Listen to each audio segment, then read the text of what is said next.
Fashionably late? Is that the thing that we're doing? Yes, we are definitely fashionably late. That's what we do. We are fashionable. It's too funny. It's too funny. Okay, let's go. I can't see who's here, but it doesn't matter. I don't need to see. Indeed, I indeed. just assume. So if anybody's here, you can just leave a message to let us know that you're here because we can't see you. If you can see us live, let us know that you're here live. I'm a little bit on the quiet side today because I'm inside the library. So, Richard, you have to speak up. Well, well, If hopefully I'll have enough personality to be able to bring this one through. yeah, let's hope. Let's hope. So I don't know if we've got anybody here with us, but I hope we do. If you're here, leave us a message to say that you're here so that we can see you. If you're not here, then you will be watching the repeat. I'm sure we will post the replay after this. So, Richard, what are we talking about today? So, yesterday, let's do a little quick recap for those who were Indeed. not here yesterday. Yesterday, we talked about, in general, about the sort of fashion industry, what's happening within that. What did we discuss yesterday? There's three mistakes. What were the three mistakes that you see brands make? Let's start with that, and then we'll move on to what we're going to be talking about today. We're going to be talking about clarity of branding today. So, Indeed. So yesterday in day one, we really spoke just in general about brand positioning, about like how that can really affect all the decisions you make going forward. We talked also about pricing strategy, understanding what's happening in your market, what your competitors are selling things at as well, and also to find out what space you have with inside the market to produce your products. And then the third one was like really how you build up your collection, how you build up the consistency using a brand pyramid, and that will help you to guide how you use your resources and so on and so forth. So I think okay. today's kind of subject, which is like on brand clarity, kind of nicely leads on from all of that. Um, I think the way I look at it, I don't know if you agree, but I think there's two kind of ways to look at it. So brand clarity on how you communicate with the outside world and with your potential customers and with your customers having the clarity on that. And then there's also clarity yourself on how you look inside your business. So I think really from the first side, I think to give examples on like brand clarity and where you see people doing that in really good, healthy ways. When you look at, say, brands, say like Rick Owens, who has a very, very particular look. He has very strong followers who follow exactly this look. And every season, he's really catering exactly to that customer. So that's really brand clarity from his point of view and from his customer's point of view. So when they go shopping, they know what to expect in the stores. It's an add-on version from what they have. It's luxurious, it's done to the highest quality, and it's a little bit avant-garde. And then also then you see other brands which have similar, but maybe not in the most, say, luxurious extreme ways of that. So you see brands, say, in the middle market that do similar things, like, say, like the Calvin Kleins, where like every single season their brand identity and what they're targeting is like this modern version of living with like architectural aesthetics, a bit brutalist, a very modern way of living. And that's the way their collections look every single season. And that's who they're appealing to. So that's what I think of brand clarity from inside, looking at and communicating with your client base and with your customers and then with your buyers and the people who are invested inside your brand. I think that clarity can give you really a nice foot up because like we spoke just very briefly about yesterday, when you're getting into the wholesale or when you're even getting into opening your own stores or your own spaces, knowing where to position your brand, who to position your brand next to, these are really kind of important questions which will determine where you can sit inside the market. Yeah. But brand clarity is not just about what we're communicating out. It's also a little bit, well, actually not a little bit. It's also about how we perceive our brand and the identity of the brand, right? Exactly. And to have that kind of that really clear idea, so you know exactly what you're doing. And that means everything that you design, everything that you produce, you really know exactly who it's going to fit in with. You know exactly where it's going to go. You know exactly what is the brand ethos. So you won't see the equivalent of like a Rick Owens coming out with a massive ballroom dress with like kind of a Marie Antoinette feeling on it. That's not his brand, and he knows clearly that is not something that he will invest time and money developing. So it's having that, it really can help you save resources and money by knowing exactly what we're all here supposed to do. Because I think brand clarity helps when you get to a certain size or with any size, also the people inside your organization, so that they know that we're all on the same path. It's that kind of clarity internally as well. Okay, can we talk a little bit about sort of the different brands and the creative directors? Just touched on that briefly because we had this conversation before. A lot of the creative directors are shifting between all the luxury brands at the moment. are we buying into that brand, or are we buying into the identity of the creative director? Where does that come in, the kind of the innovations of a creative team, or the new vision of a creative team versus the brand identity? Sometimes there is a kind of, yeah, how do you, what's the distinction between that? Because we see that creative directors, they take their own style into Exactly. another brand. But yeah, Exactly. And I think it's, explain that. I won't say a contentious kind of subject, but it's definitely a hot topic. I think if we think like the 20 years beforehand or something before, it was just the brands and it was the people that worked inside there, but the brand was the first name. I think in very modern times, almost, and we have this very celebrity culture, it's like the creative director is like the hero that works with the brand. And I think a lot of these houses, no longer it's the founder of the house that is the main designer. It's obviously they get older and some of them are not with us anymore, but you need this new energy inside there. And it's almost like the celebrity part of it.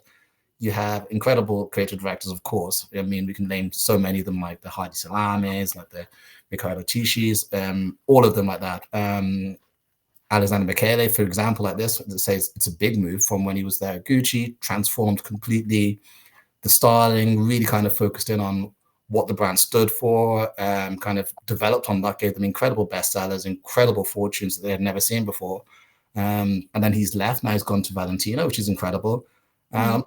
Just from my personal point of view, I'm not an expert from that particular point of view from his job, but it kind of feels very similar, that very opulent, very over the top kind of feeling. And then there is that kind of point where you say, is that are we just seeing the Alexander Michele show or are we seeing the Valentino show now? So then it's kind of hard to, but obviously he's had a lot of success at Gucci with that and probably can bring some of that to Valentino as well. But then where is the line between these two things gone? Or are we just now following creative directors around and that's the brand? Is the creative director now the brand?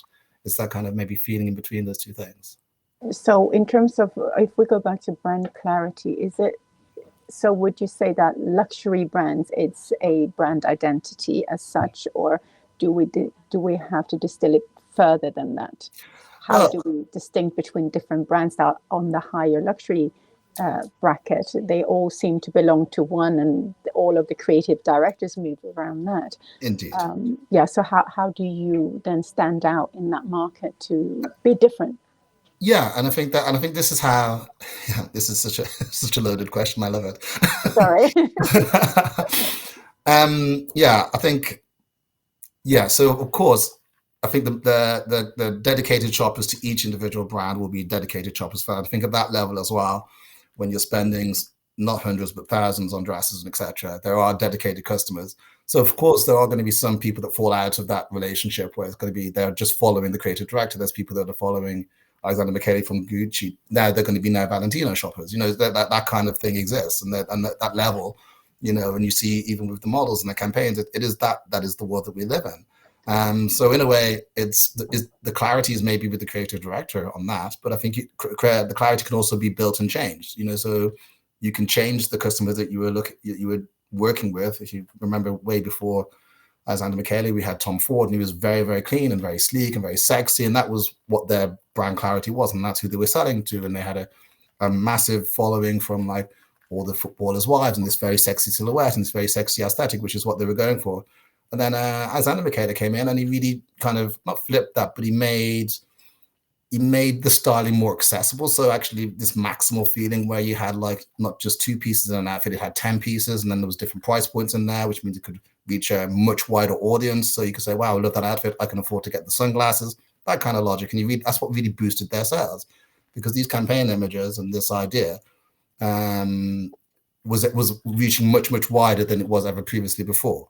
So I think and then he stuck on that formula and he made it work and he made bestseller bags inside there at the same time, like the Marmot. He really introduced the Gucci loafer, the Princeton, all these kind of things that came from his tenure there. So he really does know what he's doing. He knows the formula. So he's just bringing that formula to Valentino, which in some opinion, arguably maybe didn't need that because they've been on such an incredible journey previously. But here we are. it is like Game of Thrones and a game of chess, I think, at the moment. Yeah. So what do we do then as a sustainable brand that's maybe just starting out? How do we get that kind of strong branding so that one, that we can communicate it clearly, to our customers, and also how do we build that within an organization that we've got that clarity so that we can then communicate it. Because if we're not sure beyond just we are sustainable, that doesn't really sell anymore as far as I know. How do we get that clarity? So I think really this clarity comes from, I think, in my opinion, a little bit, the clarity comes a lot sooner when you're talking about sustainable brands, because they're really clear about what are their ambitions as we want to make like a positive impact on communities. We want to make sure that women have better rights and all these kind of, in all the different parts of our vision. And you want to be like as carbon neutral or as close to that as possible. So they have a lot more values going into this. When we send in a lot of the more traditional brands that we've had, it's not just about, oh, we got a great handbag or we make just things for horses. You know, they've got, so starting off in a way, sustainable brands have a lot more values and a lot more clarity on what their values are to start off with. And I think it's developing and nurturing that in, say, not in a system, but developing and nurturing that in a way to recognize what's happening in the market, take that back. And then the clarity from internally inside your business, it's really to have clarity on, especially for the startups, like how many options are we producing this season? What are the margins that we're working with? What can our cash flow be? Having that kind of business clarity or that financial clarity internally can really help a lot of brands, especially startups and especially sustainable people starting out, get that kind of internal business clarity that maybe a lot of the externals that aren't being sustainable have automatically. So I guess it's the operational clarity as well as the communications. Because a lot of the more traditional brands now also talk about sustainability, whether right or wrong. How do we differentiate when we are actually a true born sustainable brand and we are communicating those values, which is sometimes a bit diluted by the traditional, whether it's fast fashion brand or luxury brand, they have this need to become more sustainable, right? So how do we differentiate us to be born sustainable, who's truly doing the right work, versus someone who's just talking about it, maybe doing a little bit of it? Sorry, maybe that's the wrong question to ask. No, I love it. I love it. We're really going for the punches on this one today. I like it. We're hitting the hard subjects and we're not afraid to pull it. I'm here in the library. I'm feeling a bit exposed. Well, I can only speak on my opinion on this, and I've worked with big global brands, and I've worked also with startups and people on all different parts of the journey. I think the sustainability of a brand is a journey.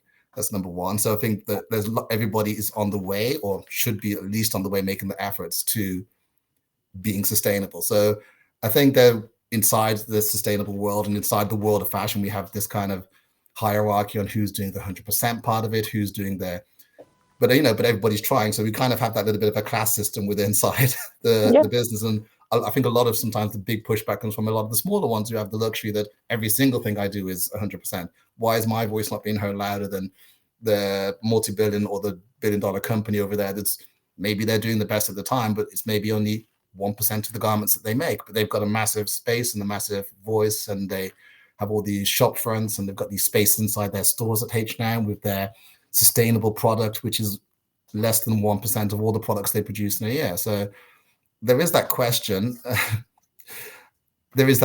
I don't have the 100% answer for it. Maybe the answer is they're on the journey, and I think maybe that's the answer. And we should be glad that they're making the journey. We want more out of them, and I think they expect more out of them as well. So that's me trying to be not sitting on the fence, but definitely looking to still get employed in the future. Yeah. No. I love that. But I think it's that as well. I think the reason I'm asking is because there's that conversation about how are they doing enough? And most of the time they're not doing enough. But I feel the same, like they are definitely doing something about it. And should we not celebrate what they are doing versus what they're not doing? 100%. So whether it's 1%, 2%, 3%, it could be perceived as greenwashing. That's another big topic. But at least they are doing something. So I'm in kind of two minds about it. Okay, they're not doing enough, and they're destroying more than they're creating. But is that not the path? Can we be 100% green? It's not possible. Indeed. In this linear system, right? So I could be a sustainable brand, and I, like you say, 100% of my products are sustainably sourced, ethical, everything. I'm doing everything right, actually. probably everything is not possible. Let's say 90%, 99%. Exactly. I think you've hit the head on the head there with the 99%, because like brand that I mentioned yesterday, which I love the brand, Stella McCartney. All her bags are vegan leather using PU, which is Perfect. polyurethane, which is made from oil. So it's definitely cruelty free. So no animals are hurt, nobody's damaged. So I think also then the language of, of how we cluster things and what is the good and what is the bad. So definitely from her point of view, for sure, no animal cruelty is absolutely one of her key benchmarks, and I get that. But also then, using oil to make your your vegan leathers, is that will never possibly biodegrade. Is that better or worse, than some of the other alternatives out there? But that's not for me to say. This is the thing with sustainability. It's the whole thing. Or we have brands which are great pioneers for being sustainable, but then you hear that they have terrible office environments, and it's really difficult to get your maternity leave. So the sustainability part of it, it's a big conversation. Is there anybody out there perfect while also trying to make money? It's a dialogue. It's a dialogue. Can we be doing better? 100%, 100%. Can we make this a journey where people aren't getting damaged along the way? I think that might be an ideal that we can work towards, where we're not damaging water supplies, where people aren't having burnouts. That could be something that maybe is a different KPI that we should be looking at, instead of just the bottom line and just the what's on the hand tag. There's a lot that goes on in between all those things. Yeah, and I guess we can tie it back to having that clarity as well. Like you say, with Stella McCartney, it's about not harming any animals, but at the same time, they are allowed to use some damaging materials still, and that's okay. Maybe we as a brand just have to choose what we stand for and really stand by that one thing, and then make some compromises on other things. Is having that clarity. What is it that we stand for? What is it that we want to achieve through our brand, right? Because like you say, 100% is not possible. 55 will be good. 75 amazing.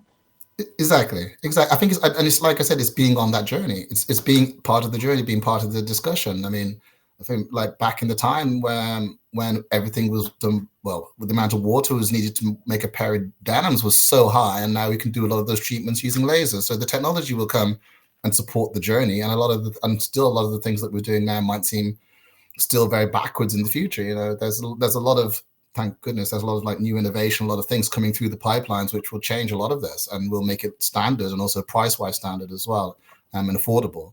So there's lots of stuff on the horizon that give me hope for the industry. I definitely think the way that we treat each other and treat people in the industry absolutely needs to get better. I think even here, like London Fashion Week just finished yesterday, there are still people out there working as freehand interns and like hemming things for these massive fashion shows, not getting paid anything, doing it for the exposure. There's all these things that we can be better on, let's say like that. And when I say better, if you're selling like a £2,000 dress, you should be able to pay a seamstress to hem the stuff up at the behind the scenes while we're getting ready. So it's all that kind of logic that we have to figure out what's important for the industry, what's important for you as a brand, what's important, what do you stand for? Is everybody being paid fairly? Are models just getting a gift voucher or something like that, not getting paid fairly for their time? It's all those kind of things that this industry, which consumes a lot, needs to be taking, it's even not taking baby steps, just take steps and just try and do better and try and be better. It's not even consuming just the material consuming, it's also consuming a lot of labor in kind of unethical ways, and actually learning from these global brands and do, like you say, essentially free labor.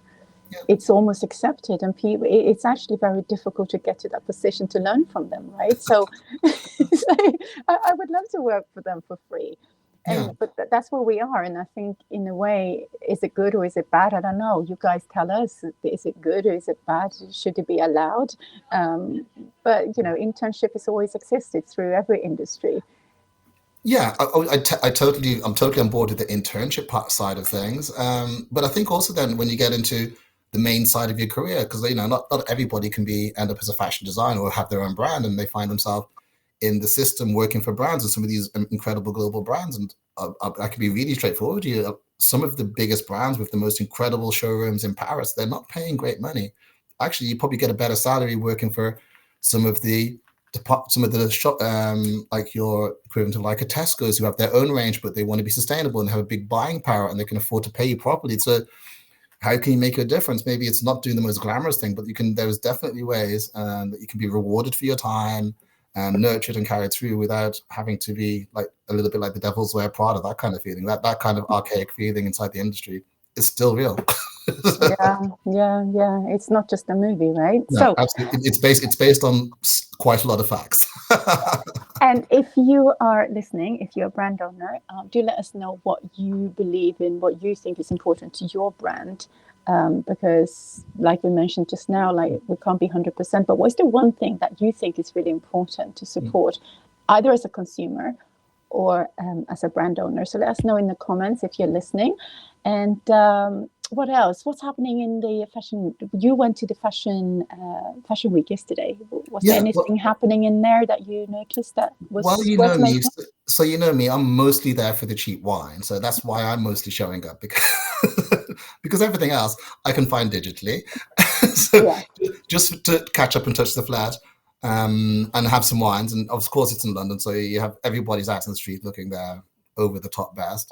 The feeling of optimism is definitely back in well, not back, but it's definitely in the market. It's not the easiest time for the industry, but the optimism is there.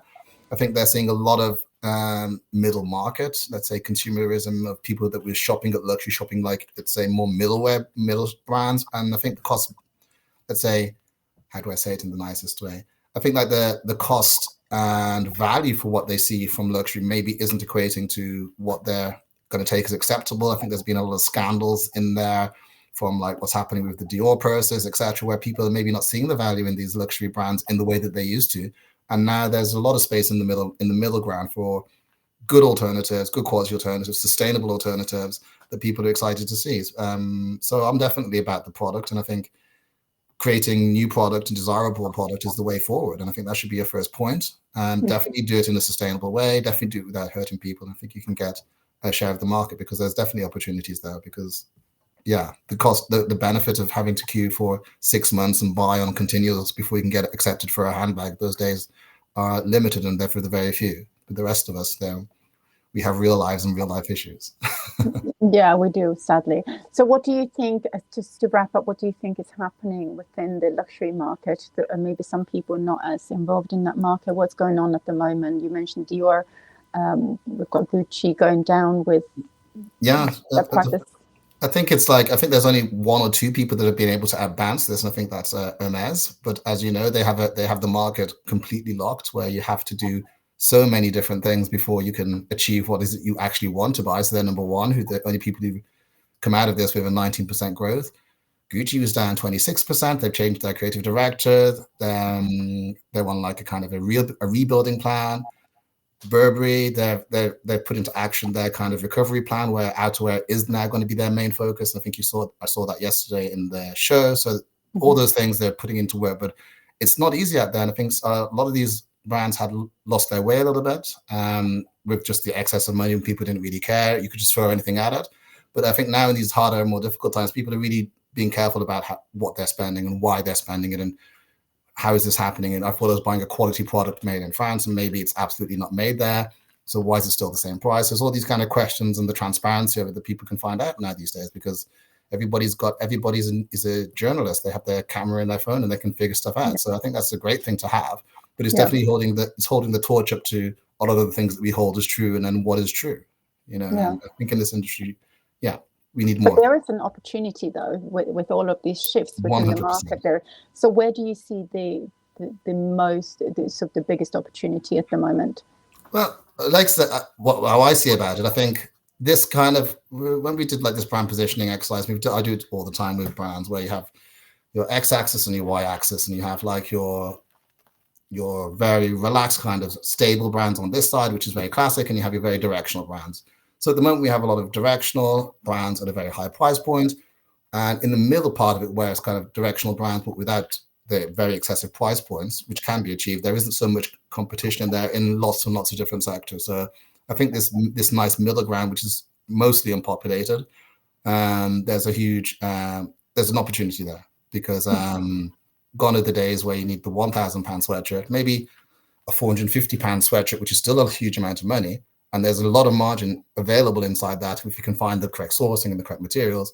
I think this is where the key opportunity is. And I think you can build new brands, new ideas inside there at a directional point as well for the market. Fantastic. So there we go. So that was today's chat. I'm going to put a link in the chat as well for the Build a Better Brand program that Richard is running starting actually next week. So if anybody wants to learn more from Richard about how to build a better brand, involving also doing this brand positioning exercise, and we talked about the brand pyramid yesterday as well. So if you want to learn more how to build a better brand, go and check it out. It's starting on Monday. And tomorrow we will be back again at 12 o'clock tomorrow. And hopefully you can join us, and do send us some questions in the chat, whether it's here or Instagram or LinkedIn, wherever you're listening in from. Just give us some questions or some comments on something that we've discussed, and then we'll try to cover that in the next session. So thank you all for being here, and thank you, Richard.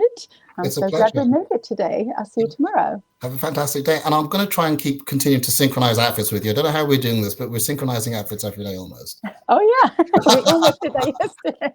Have a fantastic day, Shashing. It's a pleasure to do this with you. I'm really enjoying it. All right. Thank you, everybody. Fantastic. Ciao. Bye-bye. Bye.